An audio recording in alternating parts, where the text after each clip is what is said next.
Hello friends, so welcome back to our channel Students Cafe. So I am taking English here.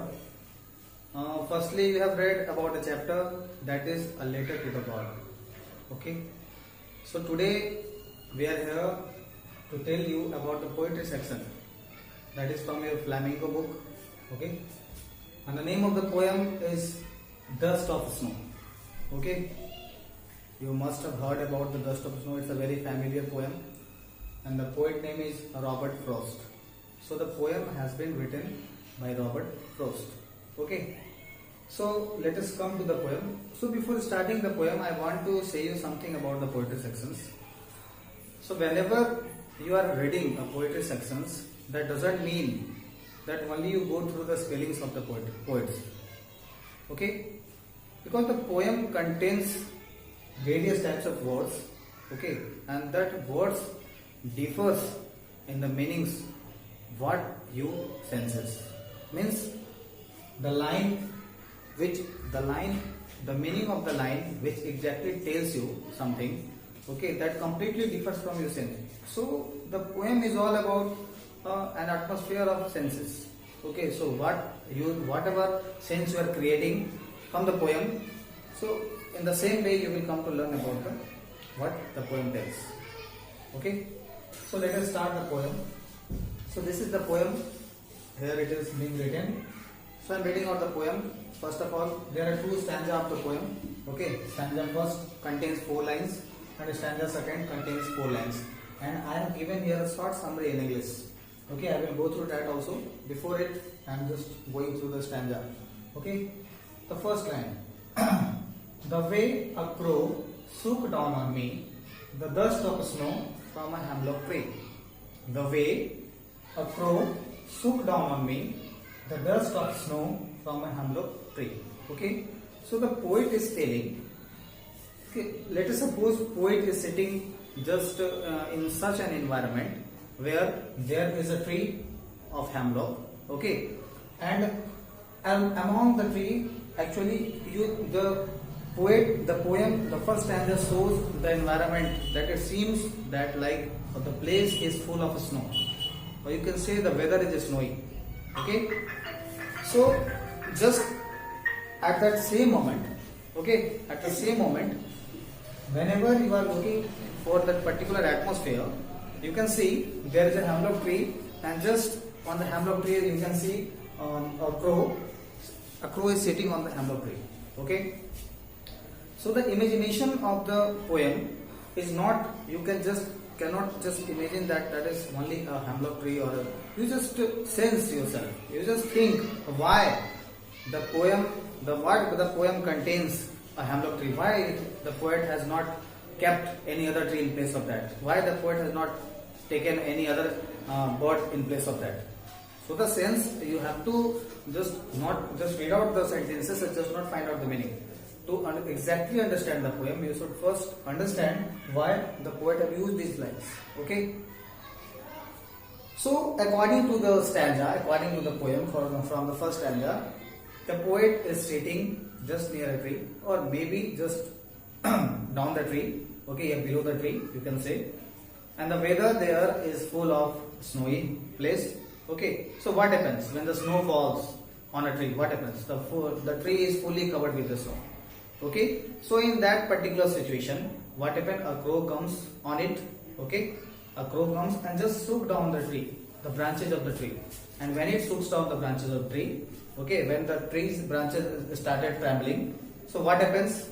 So slowly and slowly the snow falls on the head of the poet. So what could happen? Let's suppose you are sitting just below a tree and you are in a deep thinking of something. Maybe you are in a mood of sorrow, you are very sad, and suddenly what happened? Some parts of or some drops of snow falls on you. So you suddenly wakes up. Okay, you suddenly wakes up and you just means your imagination must totally change. Whatever you are imagining in that perfect time, the imagination must totally change. So the poet is also telling the same thing. Okay, has given my heart. So we will go to the second stanza, and it will be clear what the above stanza contains. Has given my heart a has given my heart a change of mood and saved some part of a day I have ruled. Okay, so in the same time, what happened? I have told you before, I have told you already, the poet was sitting simply and thinking about something. Maybe his mood is different. But what happens? When the snow falls on his head, he was totally amazed that imagination was nothing else but his feeling that has given my heart a change of mood. Means his mood was totally changed at the same time. Okay? And saved some part of a day I have wrote. See, what happens whenever we are talking about the simple things, we take it very simple. But sometimes that simplicity has a big significance. Okay? It signifies a larger one. So, what happened due to the lack of time or due to the lack of anything, you can say, that simple things we are not looking for. Okay? कभी कभी क्या होता है, for your kind information, कि कभी कभी छोटी छोटी चीजों को हम इग्नोर करने लगते हैं. ठीक है, और वो छोटी छोटी चीजें कभी बहुत बड़ा हो जाता है जिसको हम सोच नहीं सकते. लेकिन कभी जब हमें जब कोई उस चीज के बारे में याद दिलाता है, वो छोटी बातों को जब कोई कहता है कि अरे तुम तो छोटी बातों को बोल रहे हो, लेकिन आज वो बातें कितनी बड़ी हो गई है, ठीक है, तब जाके पता चलता है कि अरे यार हम तो उसको बहुत मिस कर रहे हैं. और एग्जैक्टली अगर उस सिचुएशन को अगर हम समझ लेते हैं, उस चीज को अगर जान लेते हैं, तो आज वो जो पूरा सर्कुलेशन है, वो जो इतना बड़ा मतलब जो कुछ भी बन के खड़ा है, वो छोटी छोटी चीजें उसको हम समझ सकते थे. ठीक है, सो दिस वाज द पोएम. ठीक है, but I have just told you about the poem, but actually what I will just means what the poem says and what I should differentiate the poem with another thing. Just I will go through the summary and make you understand. This poem tells that even a simple moment has a large significance. एक छोटा सा moment, ठीक है, its significance is very large. कोई moment छोटा होता है तो हम उसको उतना दिलचस्पी नहीं लेते हैं, लेकिन कभी कभी वो छोटा सा मोमेंट हमारे लाइफ में उसका इंपॉर्टेंस बहुत बड़ा होता है. जैसे अपॉर्चुनिटी के पीछे भागना, तो अपॉर्चुनिटी तो ऐसा नहीं है कि अपॉर्चुनिटी तो सबके लाइफ में आता है, लेकिन कभी कभी क्या होता है कि छोटी छोटी अपॉर्चुनिटीज को हम छोड़ देते हैं यह सोच के कि कभी ना कभी लाइफ में हम बहुत बड़ा करेंगे. लेकिन वो छोटी अपॉर्चुनिटी कभी ऐसा होता है कि वो छोटा सा अपॉर्चुनिटी के बारे में जब हमें पता चलता है कि काश वो अपॉर्चुनिटी को हम अपना लिए होते तो आज हम कहां से कहां होते. But the time has gone, क्योंकि सबको पता है कि time does not wait for anyone. ठीक है, टाइम किसी के पास कभी नहीं रुकता है. समय कभी रुक सकता है क्या? कभी नहीं. You know very well.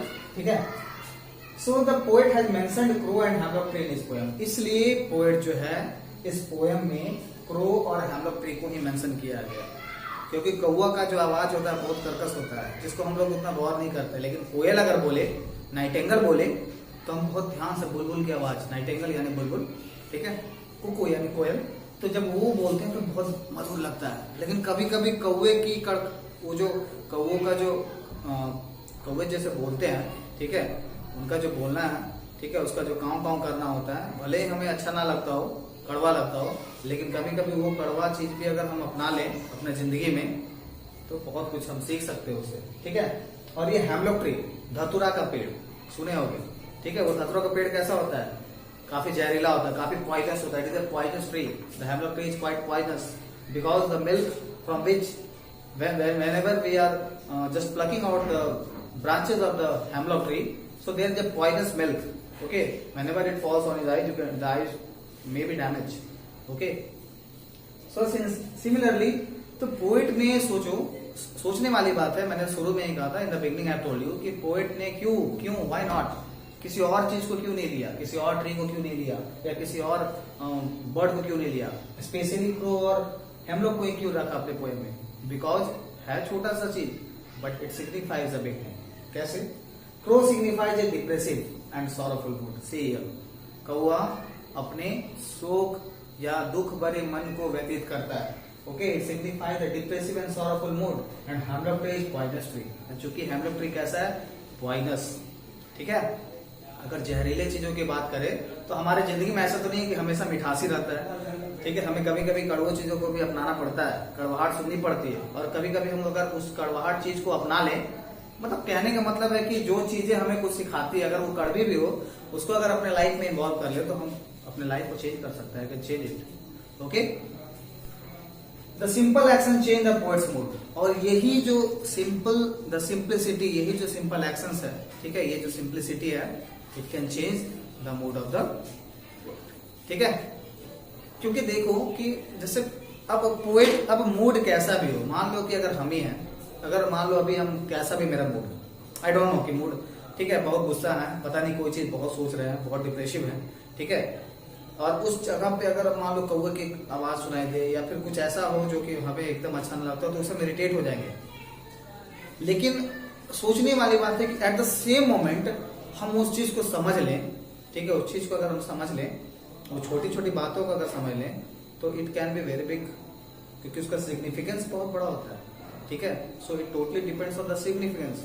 So simplicity does not means simple thing, simplicity has a large significance, ठीक है, until and unless if we come to learn about it. जब तुम उसके बारे में जानोगे वो सिंपल थिंग्स क्या होता है, then only you can learn about it, ठीक है। तो this was the summary, hope कि समझ में आ गया होगा, understand. So this was the poem dust of snow, ठीक है, डस्ट ऑफ स्नो, ठीक है, यानी वो जो बर्फ है, बर्फ का वो डस्टी पार्ट, वो धूल, वो कण, बर्फीला कण, ठीक है, बर्फीली धूल है, ठीक है। कैसा लगता है पेड़ पे, थोड़ा सा इमेजिन करो, ठीक है, कि अगर पेड़ पे पूरा बर्फ का चादर ढक जाए तो कैसा लगेगा, इट विल बी इंटरेस्टिंग, ठीक है, quite beautiful, the scenario will be quite imaged, ठीक है।